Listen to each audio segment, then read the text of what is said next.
Hello dear student, आज हम लोग डिस्कस करेंगे इलेक्ट्रॉनिक कॉन्फ़िगरेशन। ठीक, क्लास 11 के हेडिंग दे देते हैं इलेक्ट्रॉनिक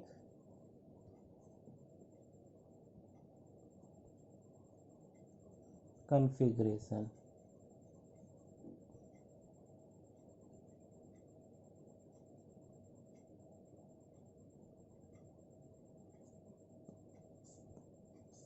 तो ये क्या होता है, 9th क्लास में आप लोग पढ़े थे बोथ मॉडल। बोथ मॉडल अब याद है? बोथ मॉडल उसमें क्या था, जो न्यूक्लियस था उसके चारों तरफ क्या होता है, इलेक्ट्रॉन रिवॉल्व करता है। ठीक, पहला सेल को हम लोग क्या बोलते थे, के, उसके बाद एल, एम, उसके बाद एन, उसके बाद रहेगा तो एन बोलेंगे। ठीक, तो जो के सेल था और एल, एम और एन सब में कितना इलेक्ट्रॉन था? पहले में 2, 8, 18 और 32। ठीक, ये तो सबको पता है। चलिए, उसी चीज़ को एक्सप्लेन कौन किया था? अव्वा प्रिंसिपल, सब सेल के हिसाब से S P D, S P D और एफ सब सेल के हिसाब से। ठीक, और नंबर ऑफ इलेक्ट्रॉन जो अब बोथ मॉडल बताया था वही चीज़ को फॉलो करते हुए। ठीक, जैसे कि देखो, वो प्रिंसिपल। ठीक, देखो जो फर्स्ट नंबर ऑफ सेल, इसमें क्या होगा, नंबर ऑफ सेल, सॉरी ऐसे।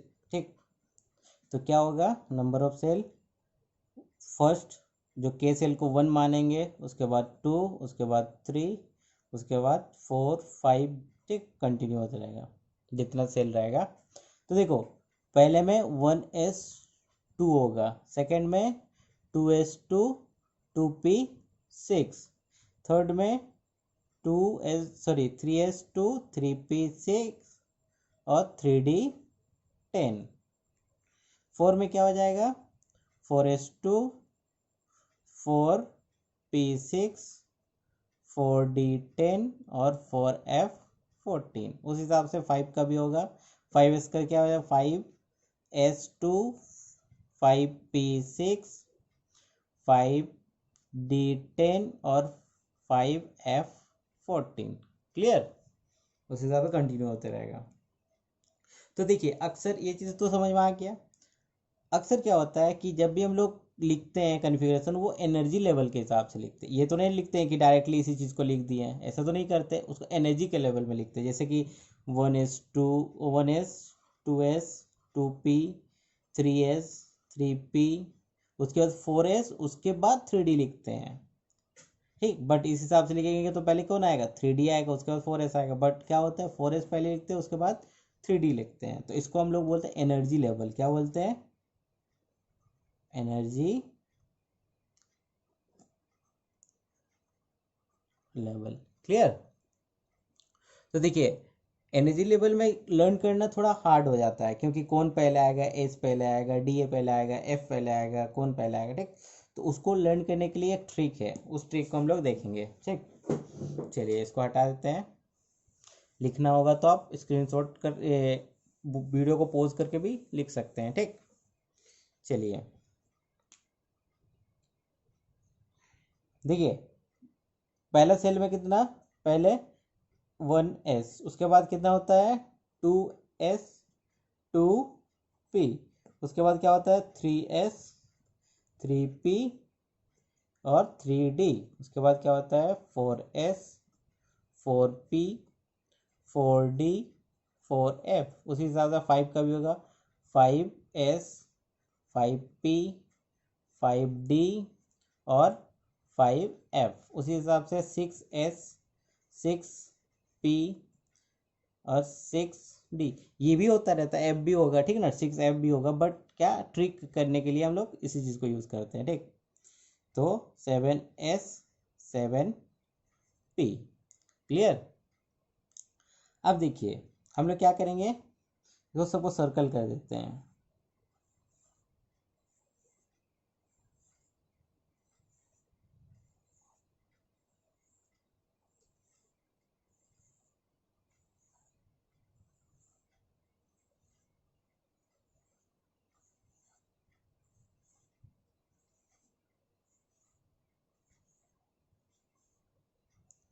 ठीक, अब क्या करेंगे, एरो। ठीक, यहाँ से एरो पास करेंगे। क्लियर।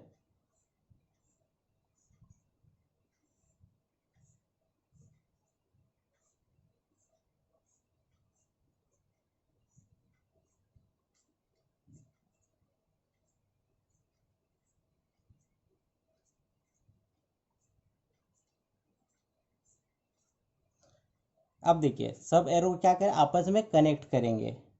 ये एरो इसका, ठीक,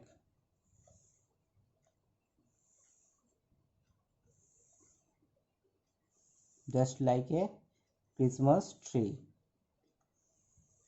देखिए इसको क्रिसमस ट्री बना सकते हैं।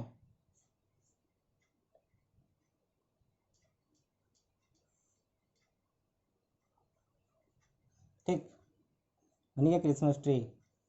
तो याद रखिए क्रिसमस ट्री। देखिए पहले क्या होता है, एनर्जी लेवल लिखेंगे।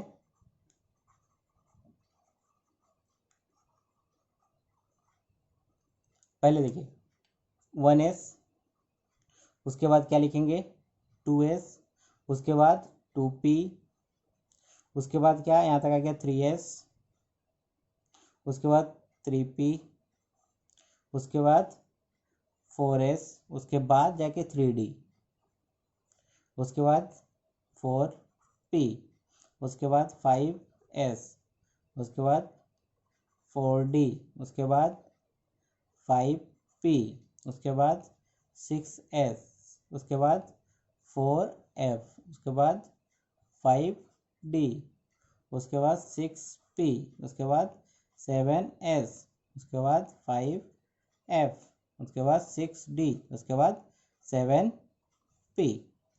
क्लियर। तो इस हिसाब से हम लोग इसका एनर्जी लेवल में याद कर सकते हैं। ठीक, इस चीज़ को याद कर लीजिएगा तो ये अपने आप हो जाएगा। ठीक, कुछ एग्जाम्पल भी देखते हैं।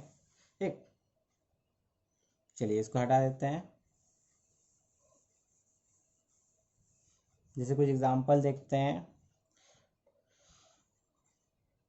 Magnesium, sodium, chlorine. ठीक, तो देखिए मैग्नीशियम का कितना एटॉमिक नंबर होता है 12, इसका 11 और इसका 17। ठीक, उस हिसाब से जेडन का भी देख सकते हैं, जिंक का जेडन का कितना होता है 30। इस ट्रिक से आप जितना भी कर सकते हैं। ठीक, 118 तक भी कर सकते हैं, 118 एटॉमिक नंबर तक भी आप इलेक्ट्रॉनिक कन्फिग्रेशन निकाल सकते हैं इजीली इन एनर्जी लेवल। तो देखिए मैग्नीशियम का क्या हो जाएगा 1s2, 2s2, 2p, 6, 3s2। देखिए यहाँ तक 10 हुआ +2 तो 12 हो गया। उसी हिसाब से सोडियम क्या हो जाएगा 1s2, 2s2, 2p, 6, 3s1, ये 10 हुआ +1 = 11। क्लोरीन का क्या हो जाएगा 1s2, 2s2, 2p6, 3s2 और 3p। देखिए 10, 12, 5 बचा तो 5 लिख देंगे। इसका करेंगे 1s2, 2s2, 2p6, 3s2, 3p6, उसके बाद 4s2, 3d, 10। देखिए 10 और ये 10, 20, 10, 30 हो गया। कुछ एक्सेप्शंस भी है इसमें। ठीक, चलिए उसको डिस्कस करते हैं कौन कौन सा एक्सेप्शन है। Just like chromium.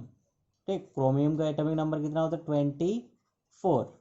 तो क्रोमियम को अगर बनाएंगे इलेक्ट्रॉनिक कन्फिग्रेशन तो क्या होना चाहिए 1s2, 2s2, 2p6, 3s2 और 3s2, 3p6, 4s2 और 3d 4 होना चाहिए, बट ये एक्सेप्शन है, क्या हो जाएगा इसमें 4s1 और 3d 5 हो जाएगा। उसी हिसाब से कॉपर का भी होगा, ठीक है ना। कॉपर का एटॉमिक नंबर कितना होता है 29। इसको भी लिखेंगे तो आर्गन Ar, ठीक है, इस हिसाब से भी लिख सकते हैं। जो नोबेल गैस होता है, नियरेस्ट नोबेल गैस को पहले लिखा जाता है और लास्ट 2 सबसेल को लिखा जाता है, ठीक। तो 4s1 और 3d 10 हो जाएगा। क्लियर। तो देखिए कितना हो गया, आर्गन का 18 होता है, ठीक। तो टोटल हो गया 18 + 1 19, 19 + 10 29 हो गया। अब देखिए ये क्यों हुआ, इसमें तो S2 होना चाहिए और 3d 9 होना चाहिए, बट क्या है 4s1 हुआ 3d 10 हुआ। हमेशा याद रखिएगा जो जब 4s अगर s में 2 है, अगर d में 4 है, और s में 2 है, अगर d में 9 है, तो हमेशा ये क्या हो जाएगा S1 हो जाएगा और D 5 हो जाएगा, S1 हो जाएगा और D 10 हो जाएगा। हाफ फील्ड, ये क्या है हाफ फील्ड है और ये फुल फील्ड है। जो हाफ फील्ड और फुल फील्ड, ठीक है ना, मोस्ट स्टेबल होता है। कुछ रीजन है, ठीक। पहला रीजन है सिमेट्रिकल डिस्ट्रीब्यूशन ऑफ इलेक्ट्रॉन, जो कॉन्सेप्ट ऑफ सिमेट्री से आता है, ठीक। सेकेंड होता है इलेक्ट्रॉनिक एक्सचेंज, जब आपस में इलेक्ट्रॉन का एक्सचेंज होगा तो जो एनर्जी निकलेगा, तो जितना कम किसी भी एटम्स में जितना कम एनर्जी होता है, याद रखना, वो ज़्यादा स्टेबल होता है। अगर एनर्जी रिलीज करेगा तो एनर्जी कम होगा एटम में, तो वो स्टेबिलिटी इंक्रीज करेगा, ठीक। तो वो देखते हैं क्या होता है, ठीक, दोनों डिस्कस करेंगे। एक होता है सिमेट्रिकल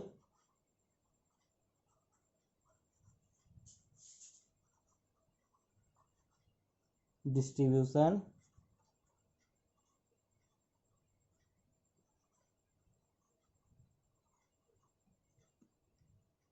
ऑफ इलेक्ट्रॉन,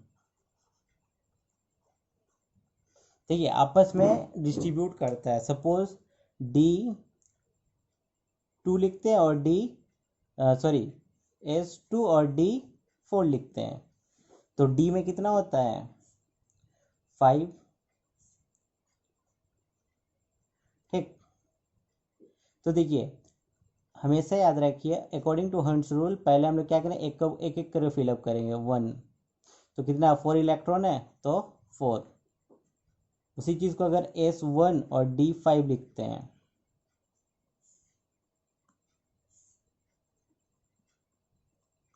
तो 1 1 1 1 1, ठीक है। ये सिमेट्रिकल है, सब में एक एक है, बट इसमें एक में क्या है वैकेंट है, तो ये अनसिमेट्रिकल हो जाएगा। अनसिमेट्रिकल डिस्ट्रीब्यूशन है, ये सिमेट्रिकल डिस्ट्रीब्यूशन है। तो सिमेट्रिकल डिस्ट्रीब्यूशन जो होता है वो मोस्ट स्टेबल होता है, तो इसलिए इस चीज़ को लिखते हैं। सेकंड क्या था, एनर्जी एक्सचेंज। सेकंड था एनर्जी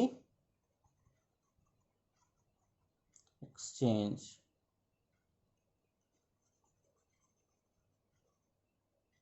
क्लियर। देखिए एनर्जी एक्सचेंज क्या होता है, सपोज इसी चीज़ को लिखते हैं,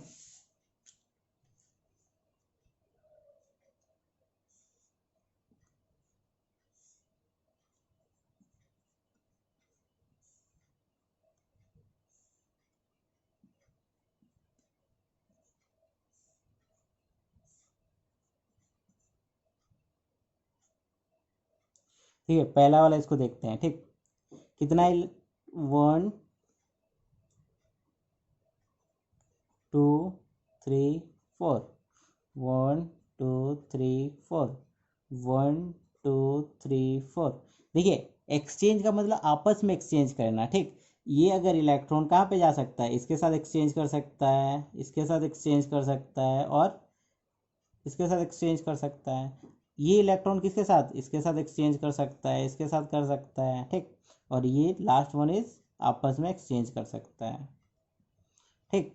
वही चीज इसको देखेंगे तो इसको क्या हो जाएगा,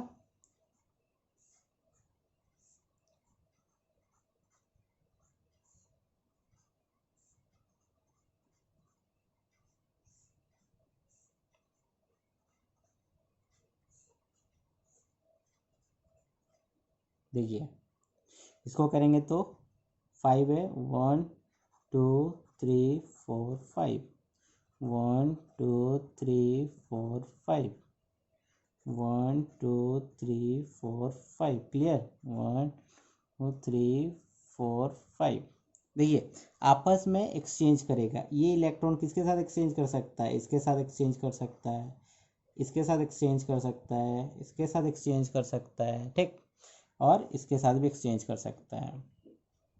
वही चीज़ ये इलेक्ट्रॉन किसके साथ, इसके साथ एक्सचेंज कर सकता है, इसके साथ भी कर सकता है, और इसके साथ भी कर सकता है। ये इलेक्ट्रॉन किस आपस में इसके साथ कर सकता है और इसके साथ कर सकता है, और लास्ट वन इज आपस में एक्सचेंज करेगा। देखिए टोटल नंबर ऑफ एक्सचेंज कितना हो गया, ये 4 हो गया, ये 3 हो गया, ये 2 हो गया, और ये 1 हो गया। टोटल नंबर ऑफ एक्सचेंज कितना हो जाएगा, 4 + 3 + 2 + 1 = 10 हो जाएगा। और इसका देखेंगे तो टोटल नंबर ऑफ एक्सचेंज इसका 1 2 3, इसका 2, इसका 1, तो 3 + 2 + 1 = 6। जितना नंबर ऑफ एक्सचेंज होगा उतना स्टेबल जो एनर्जी निकलेगा, जो एक्सचेंज एनर्जी निकलेगा तो ज़्यादा स्टेबल होगा, ठीक। ये भी बोल सकते हैं more is the number of exchange position, ठीक, more will be the exchange energy release, thus more will be the stable of atoms, right। अब डेफिनेशन लिख सकते हैं इस चीज को। तो हमेशा याद रखिए जहां से कोई भी एटम्स, जैसे कॉपर से अगर एनर्जी रिलीज करता है तो ज़्यादा स्टेबल होगा, ठीक। Thank you for watching, please like comment share and subscribe my channel.